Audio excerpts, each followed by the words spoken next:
Welcome to the social psychology show. இன்றைக்கி சைக்கலாஜிக்கலாக social ஓரியன்டான சில விஷயங்களை பார்க்க போகிறோம். இன்றைக்கு ரொம்ப ட்ரெண்டிங்கில் இருக்கக்கூடிய ஒரு விஷயமும் இதுதான். அதை என்ன அப்படின்னா, அந்த ரகட் பாய்ஸ்னால் யார், இந்த சாக்லேட் பாய்ஸ்னால் யார், யாரை காதலிகளான ஒரு பெரிய அளவில் ஒரு டிபேட் அப்படிங்கிறத நீயா நானா தொடங்கி வச்சுச்சு. அதனுடைய வழி நம்மளுடைய யூடியூபர்ஸ் எல்லாம் வெளுத்துக்கிட்டு இருக்காங்க எல்லாத்தையும். ஸோ உண்மையிலே ரகட் பாய்ஸ்னால் யார், சாக்லேட் பாய்ஸ்னால் என்ன, அவருடைய குணநலங்கள் என்ன அப்படிங்கிறத சைக்கலாஜிக்கல் ஓரியன்டாக, சயின்ஸ் ஓரியன்டாக இப்போ நம்ம பார்க்க போகிறோம். பொதுவாக முதல்ல ரகட் பாய்ஸை பார்த்துக்கணும். ஒரு பையனை நீங்கள் பார்க்குறீங்க, பார்க்கும்போது அதிகமாக ரகடாக இருக்க மாதிரி இருக்குது. பார்க்குறதுக்கே ரொம்ப ஒரு ரொம்ப கடினமான ஒரு ஆளாக இருக்கிறது போல் அவர் தெரிகிறார். ஸோ உண்மையிலேயே ஈவன் அந்த நியா நானாவில் பார்க்கும்போது கூட அவங்கெல்லாம் சொல்லக்கூடிய காரணம் என்ன அப்படின்னா, இந்த ரகட் பாய்ஸ் பார்க்கும்போது எவ்வளோ கடினமான ஒரு ஆளாக இருந்தாலும் கூட அவரை பார்க்கும்போது ஒரு பாதுகாப்பு உணர்வுங்கிறது எனக்கு வருது. அவர் எங்கே வந்தாலும் என்னை பாதுகாத்துருவார். ஸோ அந்த பாதுகாப்பு உணர்வு இருக்கிறனால அவங்களை எனக்கு அதிகமாக பிடிக்குது. எந்த பிரச்சனையாக இருந்தாலும் வாடா பார்த்துக்கலான்னு சொல்லக்கூடிய ஒரு ஆளாக இருப்பார். வாழ்க்கையை ஃபேஸ் பண்ணக்கூடிய ஒரு ஆளாக கூட இருப்பார். அதனால் அவர்களை பார்க்கும்போது இயல்பாக எனக்கு பிடிச்சி போயிடுது அப்படின்னு அவங்க சொல்கிறாங்க. உண்மையிலேயே அதை பார்க்கும்பொழுது அப்படி தான் அவங்களுக்கு தோணுது. அவர்களை பார்க்கும்போது ஒரு பாதுகாப்பு உணர்வுங்கிறதோ, பார்க்குறது ரொம்ப கடினமான ஒரு ஆளாக இருக்காரு அப்படிங்கிறது, ஈவன் நம்மளே பயப்படக்கூடிய ஆளாக இருக்கிறாரு அப்படிங்கிறதெல்லாம் தோணுதுன்னு சொன்னால், நீங்கள் நன்றாக தெரிந்து கொள்ள வேண்டிய ஒரு விஷயம் அப்படிங்கிறது, அவங்க உண்மையிலேயே வீரர்களாக இல்லை என்பது உண்மை. உண்மையிலே நீங்கள் புரிஞ்சுக்க வேண்டியது என்ன அப்படின்னா, ஜஸ்ட்டு ஒருத்தவங்களை பார்க்கும் பொழுது ரகடாக இருக்கிறாங்க அப்படின்னு சொன்னால், அவர்கள் அப்படியே மிகப்பெரிய ஒரு வீரமான ஒரு ஆள் என்று, அல்லது மீசையெல்லாம் அப்படியே பயங்கரமாக அப்படியே முறுக்கி வச்சுக்கிட்டு அப்படியே பார்க்குறதுக்கே ஒரு டெரராக இருக்காப்புல, பிளாக் அண்ட் பிளாக் தான் போடுறாப்புல, அப்படியே பயங்கரமாக இருக்காப்புல, செயின்லாம் போட்டுக்கிறாரு, பார்க்குறதுக்கே பயங்கரமாக இருக்கிறார் அப்படின்னு சொன்னால், அவர் அதிகமாக மென்டலி வீக்காக இருக்கிறாருன்னு தான் அர்த்தம். தன்னுடைய மனம் என்பது பலவீனமாக இருக்கிறது, அதை வெளியில் காட்டிக்கக்கூடாதுங்கிறதுக்காக ஒரு ஷீல்டாக இந்த மாதிரி ஒரு தோற்றத்தை காட்டுகிறார். உண்மையிலே அவருடைய வாழ்க்கைக்குள்ளே போய் பார்த்தீங்க அப்படின்னு சொன்னால், அவர் செய்ய வேண்டிய வேலைகள், அவருடைய பொறுப்புகள் எல்லாத்துலேயும் அவர் கிட்டத்தட்ட ஜீரோவாக இருப்பார். இல்லை ஒரு 10%, 20% செய்யக்கூடிய ஒரு ஆளாக இருப்பார். ஸோ அந்த விஷயத்தில் ஏற்படக்கூடிய ஒரு மன பலவீனங்கிறது இருக்கு இல்லையா, அந்த மன பலவீனத்தை அதை வெளியில் பார்க்கக்கூடிய ஆட்களுக்கு அது தெரிஞ்சிடக்கூடாதுங்கிறதுக்காக இந்த மாதிரி ஒரு டிஃபென்சிவ் மென்டாலிட்டி அவர் கையாளுறார். டிஃபென்சிவ் மென்டாலிட்டி ஆனது இந்த மாதிரி பார்க்கறதுக்கு ஒரு தோரணையை அவர் காட்டுறார். அப்படி தோரணையை காட்டினோடனே வெறும் அந்த தோரணையை பார்த்து மட்டும் என்ன ஆகுதுன்னா, இந்த அகத்தின் அகல முகத்தில் தெரியும், அந்த மாதிரி அகத்துக்குள்ளே அவங்க வீரமாக இருப்பாங்க, அதான் முகத்தில் நமக்கு வீரமாக தெரியுது அப்படி நம்ம நினச்சிட்டு என்ன பண்ணிடுறோம்னா, அவர் வீரமான ஆட்கள் என்று ஒரு சர்டிஃபிகேட் நம்ம கொடுக்க ஆரம்பிச்சிடுறோம். இந்த சர்டிஃபிகேட்டுங்கிறது எந்த அளவுக்கு டேஞ்சர் ஆகுதுன்னு சொன்னால், வெறும் சர்டிஃபிகேட் கொடுத்ததோடு கடந்து போனால் பரவாயில்ல, பெண்கள் தங்களுடைய வாழ்க்கையை கொடுக்க ஆரம்பித்து விடுகிறார்கள். அப்படிப்பட்ட ஒரு விஷயம் அப்படிங்கிறது ஆனதுக்கு பிறகு, பெண்கள் தங்களுடைய வாழ்க்கையை கொடுத்ததுக்கு பிறகு கொஞ்சம் கொஞ்சமாக அவங்களுடைய இல்லற வாழ்க்கைங்கிறது எப்படிப்பட்டதாக ஆரம்பிக்குதுன்னா, கசக்க ஆரம்பிக்கிறது. ஏன்னா அவங்க எப்படியுமே எப்படிப்பட்டவங்களாக இருக்கிறாங்கன்னா, ரெஸ்பான்சிபிலிட்டி அப்படிங்கிற ஒரு விஷயத்தை துறந்த ஒரு ஆட்களாக இருக்கிறாங்க. ரெஸ்பான்சிபிலிட்டிங்கிற ஒரு விஷயத்துக்கே அவங்க போக மாட்டாங்க. ரெஸ்பான்சிபிலிட்டியை பார்த்தாலே அவங்க பயப்படுவாங்க. அதனால தான் அவங்க தன்னுடைய பயம் அப்படிங்கிறது வெளியில் தெரியக்கூடாதுங்கிறதுக்காக இந்த மாதிரியான ஒரு முகத்தோற்றத்தோடு அவங்க இருப்பாங்க. ஸோ கொஞ்சம் கொஞ்சமாக அந்த உண்மைத்தன்மை அப்படிங்கிறது நமக்கு தெரிய வரும் பொழுது, ஐயோ போச்சு, ஏற்கனவே நம்ம வீட்டில் இருக்கக்கூடிய ரெஸ்பான்சிபிலிட்டி வேணான்னு சொல்லி தான் அந்த மாதிரி ஒரு வீரமான ஒரு ஆளை கல்யாணம் பண்ணிட்டோம். நம்மளே வாழ்க்கையை பார்த்து பயப்படுறோம், நம்மளே நம்மளுடைய பொறுப்புகளை பார்த்து, நம்மளுடைய பிரச்சனைகளை பார்த்து பயப்படுறோம்.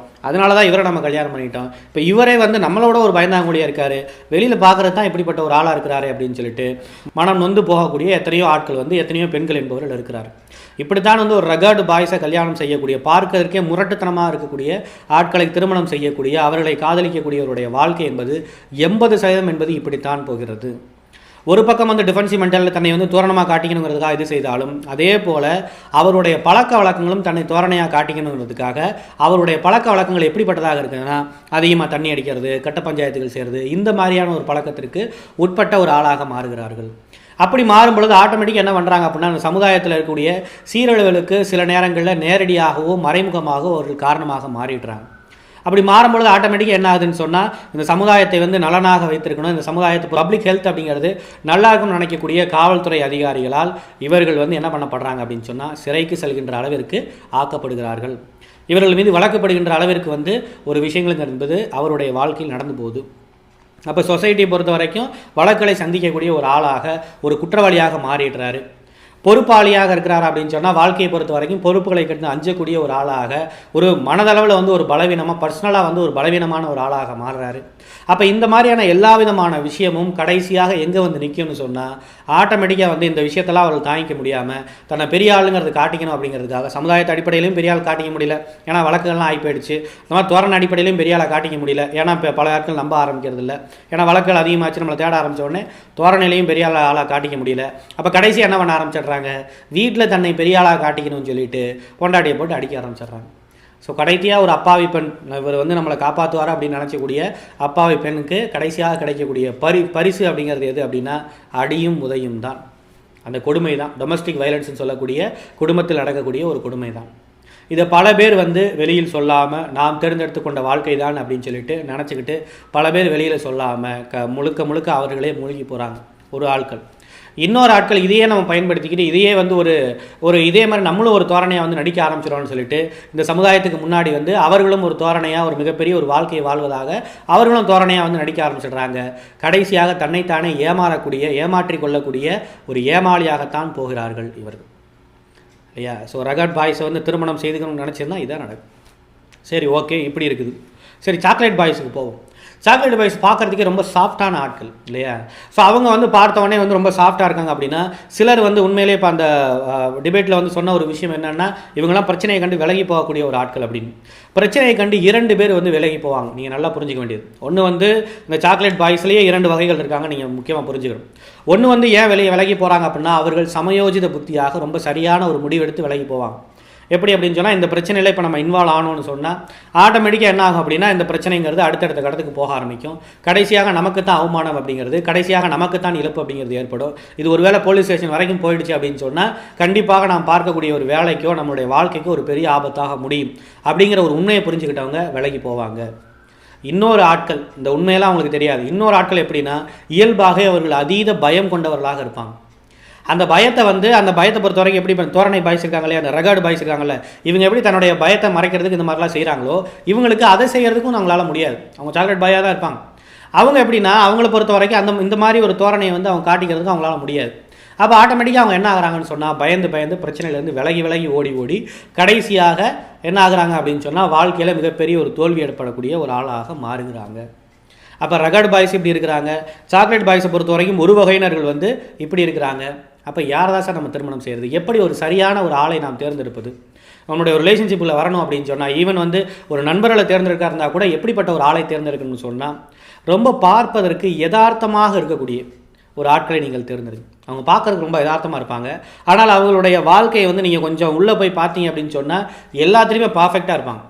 முடிஞ்ச வரைக்கும் கிட்டத்தட்ட ஒரு 80% அப்படிங்கிறவங்க வந்து 80% வந்து அவங்களுடைய வாழ்க்கையில் வந்து பர்ஃபெக்டாக இருப்பாங்க. பார்ப்பதற்கு ரொம்ப அழகாக இருக்கும் அவங்களுடைய வாழ்க்கைங்கிறது. ஏன்னா அவங்களுடைய பிரச்சனையை அவ்வளோ லாபகரமாக சமாளிக்கக்கூடிய ஒரு ஆளாக இருப்பாங்க. அவங்க யார் அப்படின்னா இந்த சாக்லேட் பாய்ஸில் ஒரு வகை சொன்னேன் இல்லையா, அதாவது வந்து பிரச்சனையை பொறுத்த வரைக்கும் சமயோஜித புத்தியாக யோசித்து அந்த பிரச்சனையிலிருந்து கடந்து போகக்கூடிய ஆட்கள் இருக்காங்க இல்லையா, அந்த மாதிரி ஆட்கள் தான். ஸோ அவர்களை பார்க்கும் பொழுது மிக சாதாரணமான ஒரு ஆளாக இருப்பாங்க. அப்படிப்பட்ட சாதாரணமான ஆட்களுடைய வாழ்க்கையை கொஞ்சம் அவங்க கிட்ட போய் இந்த ரிலேஷன்ஷிப் வச்சுக்கிறதுக்கு முன்னாடி வந்து கொஞ்சம் கிட்ட போய் அவங்களுடைய வாழ்க்கையை அனலைஸ் பண்ணி பார்க்கும் பொழுது உங்களுக்கு உண்மை என்பது தெரிய வரும். உண்மையிலேயே அந்த பிரச்சனையை வந்து விலகி ஓடக்கூடிய ஒரு காரணம் அப்படிங்கிறது இந்த பிரச்சனையை அறிவுபூர்வமாக நம்ம அணுகிறோம் அப்படிங்கிறதுக்காகத்தானா இல்லை இந்த பிரச்சனையை கண்டு பயந்து போகிறாங்களாங்கிறது உங்களுக்கு தெரிய வரும். உண்மையிலே இந்த பிரச்சனை வந்து லாபகரமாக அணுகக்கூடிய ஒரு ஆளாக நீங்கள் அவர்கள் இருக்கிறாங்கிற பட்சத்தில் அதை நீங்கள் கண்டுபிடிச்சிட்டிங்கிற பட்சத்தில் தாராளமாக அவங்க கூட நீங்கள் என்ன பண்ணலாம் அப்படின்னு சொன்னால் எந்த விதமான ரிலேஷன்ஷிப் ஃப்ரெண்ட்ஷிப்பாக இருந்தாலும் சரி அல்லது மேரேஜ் ஓரியன்டான விஷயமா இருந்தாலும் சரி தாராளமாக போகலாம். அதனால் இன்றைக்கு சமயோஜிதமாக அறிவாக இருக்கக்கூடிய ஆட்கள் யாருமே வந்து வெளியில் பார்க்கும் பொழுது ஆடம்பரமாகவோ தோரணையாகவோ தோண மாட்டார்கள். அவருடைய வாழ்க்கைக்குள்ளே போய் பார்த்தீங்கன்னா தான் தெரியும் அவங்க எங்கே கெத்த காட்டணுமோ அங்கே காட்டியிருப்பாங்க, எங்கே அது தேவையோ அங்கே காட்டியிருப்பாங்க. ஒரு பிரச்சனை வரும்போது தான் சிங்க மாதிரி அவங்க எந்திரிச்சு நிற்பாங்க. அப்போ தான் உங்களுக்கு தெரியும் இப்படிப்பட்ட ஆளாடா இப்படிப்பட்டு நிற்கிறா அப்படின்னு சொல்லிட்டு. ஸோ அது அவ்வளோ சீக்கிரம் நீங்கள் பார்த்தோன்னே கண்டுபிடிச்சிட முடியாது. அதான் முக்கியமாகுது. உங்களுடைய கண்கள் என்பது உங்களை ஏமாற்றும் சைக்கலாஜிக்கலாக பார்க்கும்போது. அதனால் தயவுசெய்து அது போன்ற விஷயங்களில் நீங்கள் மாட்டிக்காமல், இது ஒரு மாயை, இந்த ஒரு மாயைக்குள்ளே நீங்கள் மாட்டிக்காமல் உங்களுடைய வாழ்க்கையை வந்து நல்ல வழியாக நீங்கள் மாற்றிக்கொள்ளுங்கள், அமைத்துக் கொள்ளுங்கள். That is what.